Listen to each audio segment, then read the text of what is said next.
said, look, I got to get back in the fight. I'd love to join your team in some way.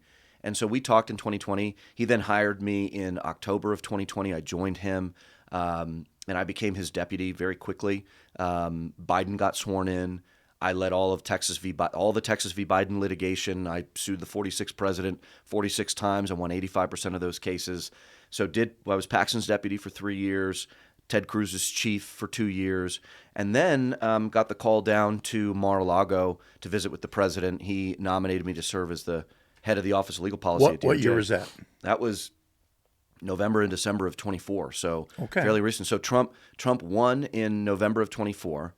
He won in November of 2020, by the way. We did what we could to make that right, but Biden ended up getting sworn in despite my best efforts to fix that. And so he put out a statement about me in December of 2024, nominating me to head up the Office of Legal Policy at the Justice Department. And in his statement, he said, Aaron Reitz is a true MAGA attorney and a warrior for the Constitution. Now, look, I think that's a good description of what our next Attorney General ought to be.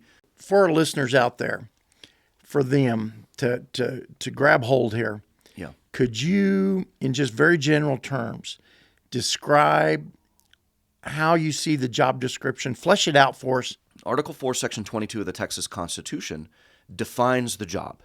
And it says, quote, the Attorney General shall represent the state in all suits and pleas.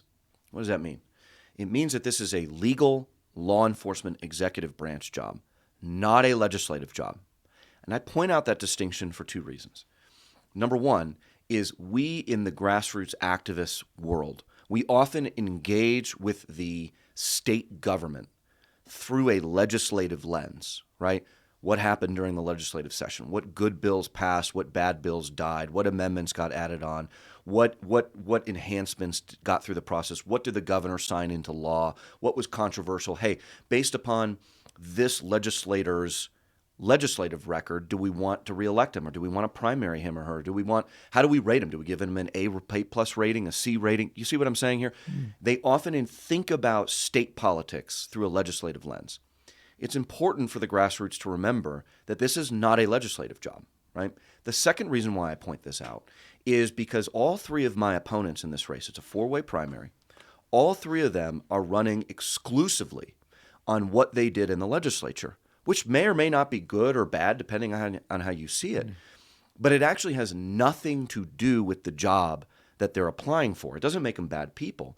It's just wholly irrelevant, has nothing to do with being the state's lawyer. Being the state's lawyer means representing the state of Texas, as the Texas Constitution says, throughout the justice system.